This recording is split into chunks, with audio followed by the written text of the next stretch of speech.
حبايبي هعمل معاكم عصير بطيخ النهارده. ده معانا بطيخ انا مقطعاه وشايله منه البذر كله، ومعانا ميه بتلج اهي مش هنكتر ميه، قيمه مج كده بس.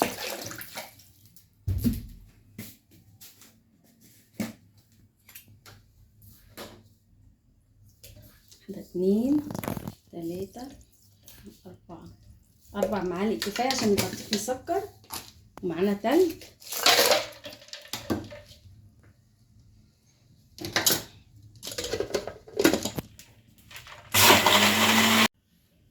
حبايبي انا ضربت الماء بالسكر بالتلج، هحط بقى البطيخ، لازم يبقى معاه تلج.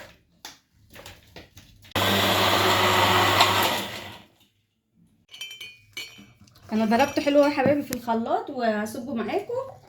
ده القوام بتاعه وبيبقى طعمه جميل بألف هنا، جربوه بيبقى حلو قوي في الصيف.